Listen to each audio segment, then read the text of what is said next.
What's going on, guys? It's Danny from Slow Restoration, and we have a 2012 Jeep JK in the shop again. We do a lot of Jeeps here, always working on a Jeep. But we are installing I'm not sure what the lift is, to be honest with you. It's a Skyjacker lift kit, springs, shocks, and some bracketry. I'll figure out what kit that is and put it in the description or put it on the screen or whatever. So right now, I believe this thing is stock. It's a nice little Jeep. It's the Arctic edition. But let's get a measurement before we start, front and back, and then we'll get this thing up in there and start on that lift. All right, so in the back, straight up through the center, we are, well, the fender flare's angled, but I'm gonna call that 36 inches. Looking straight in on it. So 36 inches on the back. We come to the front, it does have a rake to it. So we're 35 inches if you look straight into it on the front. So obviously the first step, we're gonna raise this thing up in the air, pull all four wheels off. Here's our lift kit. So it's pretty much springs. The smaller ones are back springs, the bigger ones are rear springs. We have shocks, shock bushings and boots, and some drop brackets. This is for the track bar, and this is a bump stop relocation bracket, I believe, and so are these. These are probably for the track bar. There's a sleeve to go in between there, a crush sleeve, some nuts and bolts, and some other hardware, but pretty much it's shocks and springs for this kit. Like I said, it is a Skyjacker lift, and it's got the Hydro 7000 shocks. Here's the stickers. So let's get started on here, and we will get pulling pretty much the shocks off, all four corners. We'll start one side. We might as well start in the back here since I'm standing right here. We'll get the bolts out. I'll put a pole jack under, take some pressure off.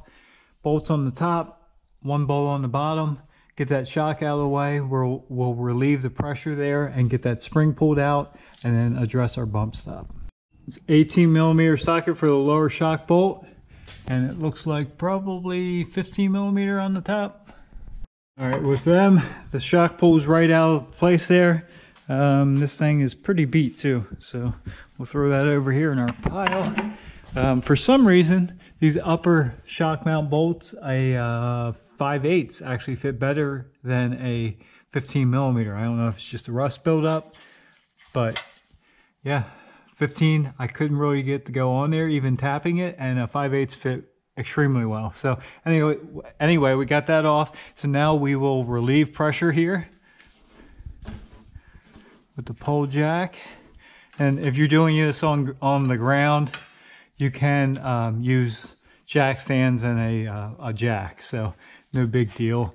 So now we're starting to get some pressure. We'll have to put a pry bar on there to get it down. Watch your lines and breather tubes. Like that's still got, it's starting to pull tight, but that's still got a little bit. Brake cables and stuff are still good. We don't want to tweak anything there. Brake lines so far are still good. I don't think we have any relocation brackets for the brake lines. So anyway, we will, since we don't quite have enough there, we might take the pole jack and put it on this side and actually jack up. It usually makes this side lean down a little bit more, gives us a little bit more room to get that spring out.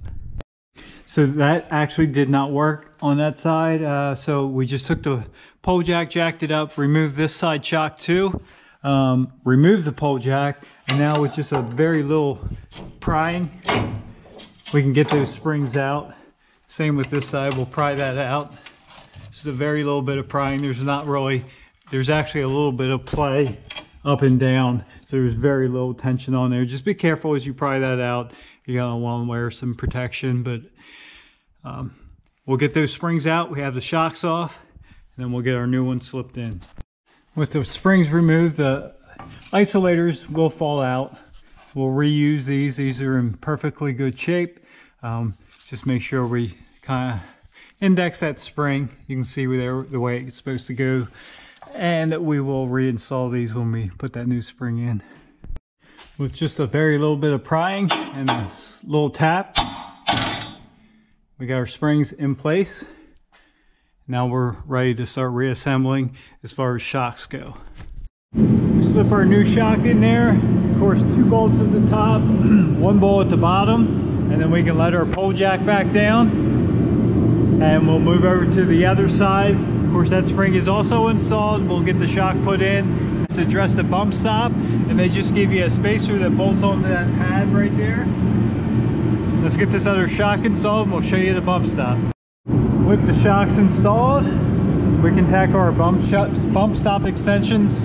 And like I said, they're just blocks, 2 holes in the bottom, space out the space there.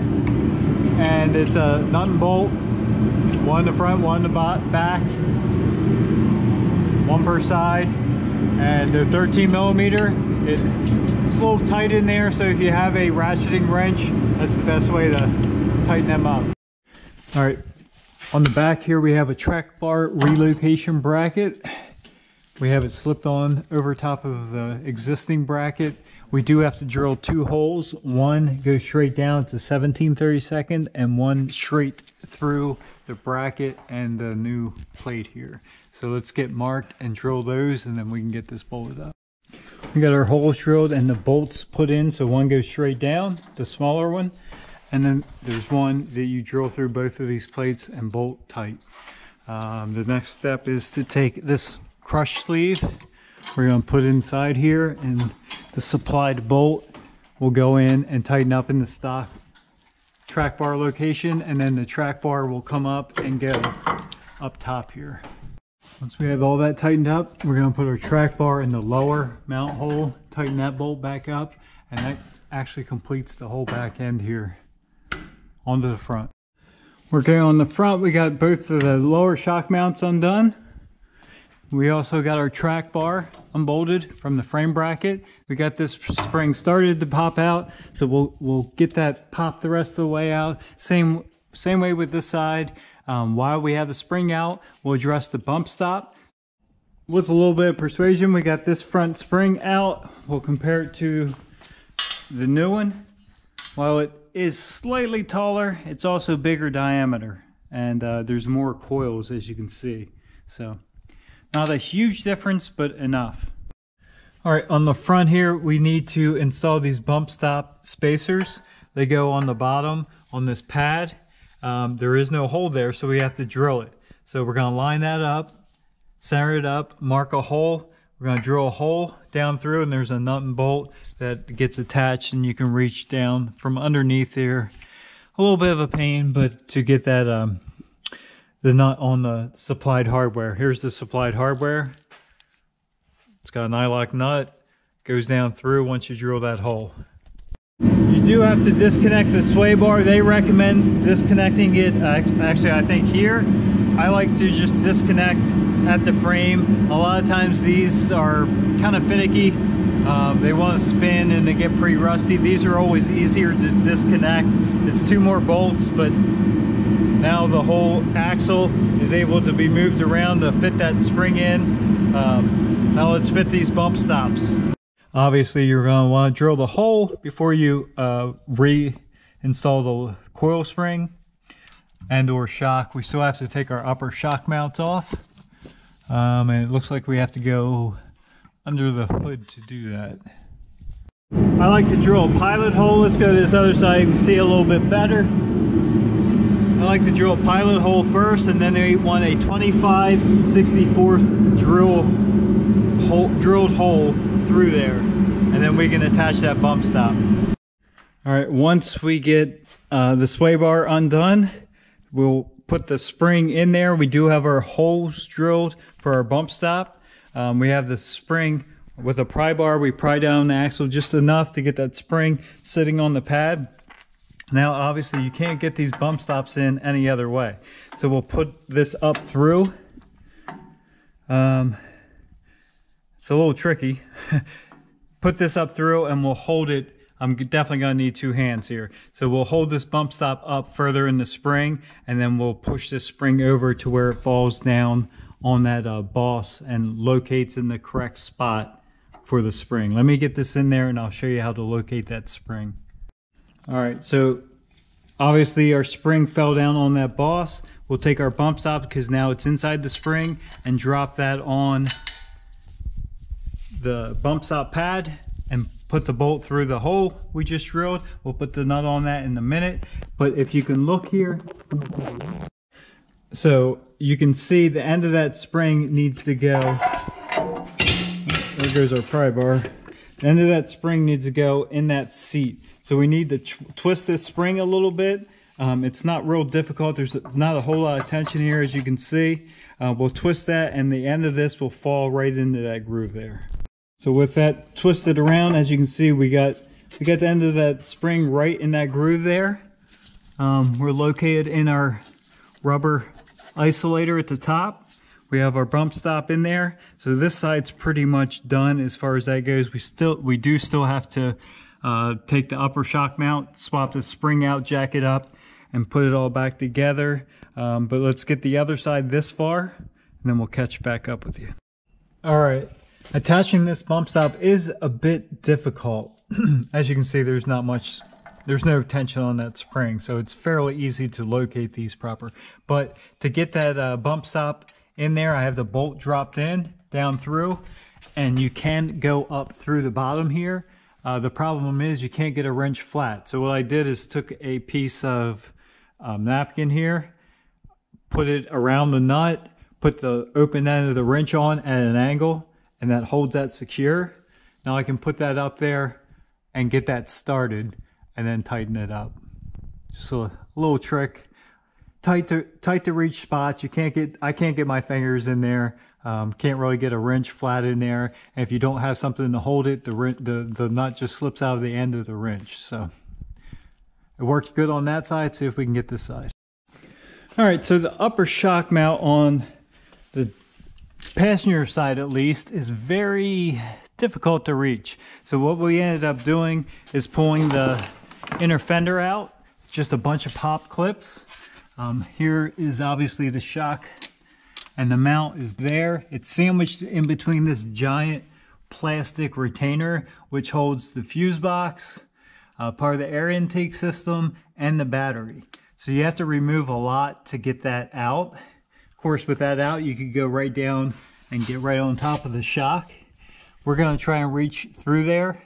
There is a nut on the bottom of the shock here, and try to take it out that way without removing this. Hopefully that works. But you do have a lot more room with that inner fender removed.